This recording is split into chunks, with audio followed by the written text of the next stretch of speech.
Breaking news చూస్తున్నాం. Davos వేదికగా world economic forum సదస్సులో పాల్గొని హైదరాబాద్ కు చేరుకున్నారు CM Revanth Reddy.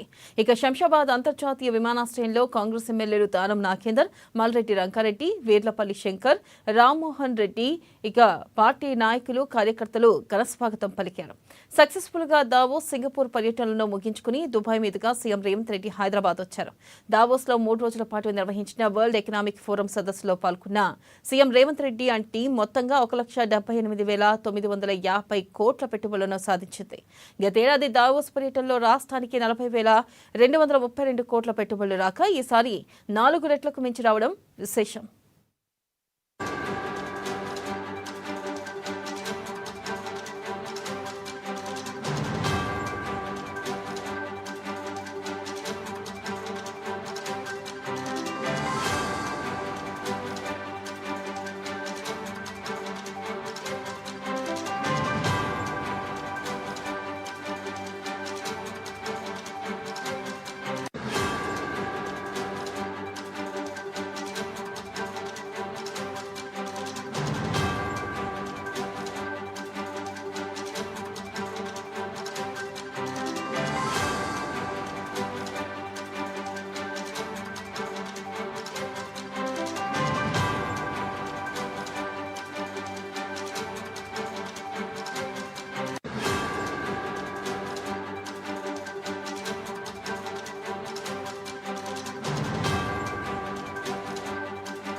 Breaking news చూస్తున్నాం. దావోస్ వేదికగా వరల్డ్ ఎకనామిక్ ఫోరం సదస్సులో పాల్గొని హైదరాబాద్ కు చేరుకున్న సీఎం రేవంత్ రెడ్డికి శంషాబాద్ అంతర్జాతీయ విమానాశ్రయంలో కాంగ్రెస్ ఎమ్మెల్యేలు దానం నాగేందర్, మల్రెడ్డి రంగారెడ్డి, ఇక వీర్లపల్లి శంకర్, రామ్మోహన్ రెడ్డితో పాటు పార్టీ నాయకులు కార్యకర్తలు ఘన స్వాగతం పలికారు.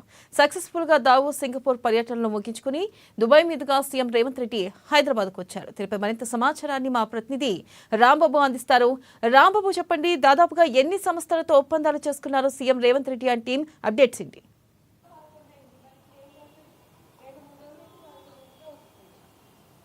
రాంబాబు.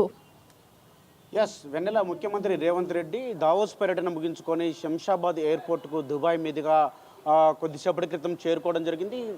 శంషాబాద్ ఎయిర్పోర్ట్లో కాంగ్రెస్ కార్యకర్తలు, ఎమ్మెల్యేలు, ఎంపీలు కూడా భారీ స్థాయిలో ఘనస్వాగతం పలికి ఒక ర్యాలీగా చేరుకున్నటువంటి పరిస్థితి. గతంలో ఎన్నడూ లేని విధంగా ముఖ్యమంత్రి ఇటు దావోస్ పర్యటన విజయవంతం కావడం, అంటే గత 10 ఏళ్లలో కూడా ఇటు కేసీఆర్ గవర్నమెంట్, బీఆర్ఎస్ ఉన్నప్పుడు కూడా ఇంత పెద్ద స్థాయిలో ఇటు పెట్టుబడులు అయితే రాలేదు. కేటీఆర్ 2023 పర్యటనలో కేవలం 21,000 కోట్ల రూపాయల పెట్టుబడులు మాత్రమే సేకరించడం జరిగింది. కానీ గత పర్యటనలో ముఖ్యమంత్రి రేవంత్ రెడ్డి 48,232 కోట్ల రూపాయల పెట్టుబడులు తీసుకురావడం జరిగింది. మరొకసారి ఈసారి దుద్దిల శ్రీధర్ బాబుతో కలిసి ఇటు దావోస్ పర్యటనకు వెళ్ళినటువంటి ముఖ్యమంత్రి రేవంత్ రెడ్డి 1,78,950 కోట్ల రూపాయల పెట్టుబడులను సేకరించడం జరిగింది. ప్రధానంగా తెలంగాణలో ఇటు ఉపాధి కల్పించడమే ధ్యేయంగా ఈ యొక్క పర్యటన సాగిందని చెప్పుకోవాలి. ఎందుకంటే సుమారుగా 50,000 ఉద్యోగాల కల్పన లక్ష్యంగా ఈ యొక్క పెట్టుబడులు అయితే తెలంగాణకు వస్తున్నాయి. తెలంగాణకు సంబంధించినటువంటి ముఖ్యంగా ఇక్కడ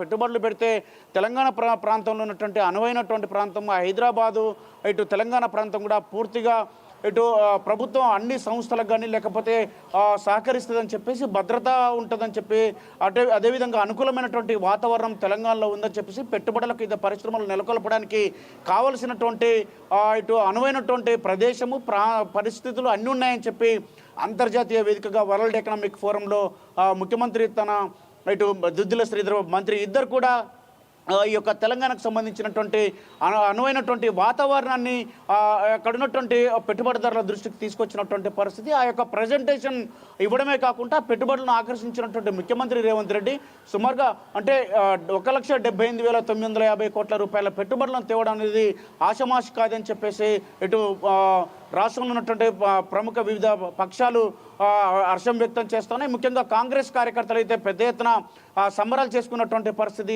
ఆర్థిక కొరల్లో చిక్కుకున్నటువంటి రాష్ట్రాన్ని గత 10 ఏళ్లలో బీఆర్ఎస్ సర్కార్ చేసినటువంటి విధ్వంసం నుండి కాపాడుకోవాలంటే, రాష్ట్రంలో ఉన్నటువంటి ఇప్పుడున్నటువంటి ఆర్థిక పరిస్థితి నుంచి బయటపడాలంటే వీటన్నిటి ద్వారా ట్యాక్స్ రూపంలో వచ్చేటువంటి కొంత రాష్ట్రానికి మేలు చేకూరుతుందని చెప్పి ఏదైతే ఉపాధి కల్పనే ధ్యేయంగా తెలంగాణ రాష్ట్రంలో ఇటు నీళ్లు నిధులు నియామకాల మీద తెలంగాణ ఆవిర్భవించిందో, ఆ తర్వాత 10 ఏళ్ల కాలంలో ఉపాధి ఉద్యోగాలు లేక నిరుద్యోగ యువత నిరుత్సాహపడినటువంటి సందర్భంలోనే ఇటు జాబ్ క్యాలెండర్ విడుదల చేయడమే కాకుండా ఉద్యోగాలను భర్తీ చేయడము, ఇప్పుడు ఒకవైపు ప్రభుత్వ రంగమే కాకుండా ప్రైవేట్ రంగంలో కూడా పెట్టుబడులను ఆకర్షించడం ద్వారా అక్కడ నెలకొల్పేటువంటి పరిశ్రమల ద్వారా ఉద్యోగాల కల్పనే ధ్యేయంగా ముఖ్యమంత్రి రేవంత్ రెడ్డి సర్కార్ అయితే ముందుకెళ్తా ఉన్నది. ఇప్పుడు ఈ యొక్క అయితే రాంబాబు మనం చూసుకున్నట్టయితే ఈ నేపథ్యంలో యువతకు దాదాపుగా ఎన్ని వేల ఉద్యోగాలు అవకాశం ఉందంటారు? అయితే రానున్న రోజుల్లో భారీగా యువతకి ఉద్యోగ అవకాశాలు ఉన్నాయంటారా? తప్పకుండా వెన్నెల. ఎందుకంటే ఈ యొక్క 1,78,950 కోట్ల పెట్టుబడులను సేకరించడమే కాకుండా 50,000 ఉద్యోగాల కల్పనకు సంబంధించినటువంటి ఒప్పందాలు కూడా చేసుకున్నటువంటి పరిస్థితి. ఇప్పటికే ఇటు పోచారంలో ఉన్నటువంటి ఇన్ఫోసిస్ సంబంధించినటువంటి మరొక క్యాంపస్ను నెలకొల్పేందుకు ఒప్పందం కుదుర్చుకోవడం జరిగింది. దానికి సంబంధించి 17,000 ఉద్యోగాలు, అదేవిధంగా ఇటు విప్రో సంస్థ, ఇటు గచ్చిబౌలిలో ఉన్నటువంటి ఈ యొక్క విప్రో సంస్థకు సంబంధించినటువంటి మరొక కొత్త క్యాంపస్ను నెలకొల్పేందుకు గోపనపల్లిలో ఈ యొక్క క్యాంపస్ నెలకొల్పేందుకు ఒప్పందం చేసుకోవడం జరిగింది. అక్కడ 5,000 ఉద్యోగాల కల్పన, అదేవిధంగా మొత్తం ఇటు నిన్న మొన్న 56,000 కోట్ల ఒప్పందాలు చేసుకున్నప్పుడు అక్కడ కూడా 10,800 ఉద్యోగాలకు సంబంధించినటువంటి ఒప్పందాలు చేసుకున్నటువంటి సన్ పెట్రో వాళ్ళతోటి చేసుకున్నటువంటి ఈ యొక్క ఒప్పందాలకు సంబంధించినటువంటి ముఖ్యంగా 50,000 ఉద్యోగాల కల్పనకు సంబంధించినటువంటి రాష్ట్ర ప్రభుత్వం అయితే ఈ యొక్క ఒప్పందాలు చేసుకుంది. దీంతో నిరుద్యోగ యువత కూడా హర్షం వ్యక్తం చేస్తూ ఉన్నారు. రాష్ట్రంలో ఎన్నడూ లేని విధంగా పెట్టుబడులే కాకుండా ఇటు ప్రభుత్వ ఉద్యోగాలే కాకుండా ప్రైవేట్ రంగంలో కూడా ఉద్యోగాలు, ఇటు ఐటీకి సంబంధించినటువంటి కానీ సాఫ్ట్వేర్ తదితర రంగాలకు సంబంధించినటువంటి వివిధ టెక్నాలజీ టెక్నికల్ సంబంధించినటువంటి వివిధ రంగాలకు సంబంధించినటువంటి ఉద్యోగాలు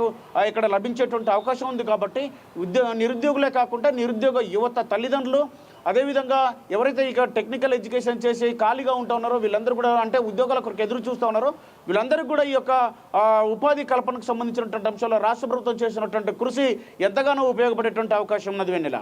రైట్ రాంబాబు, థ్యాంక్ యూ.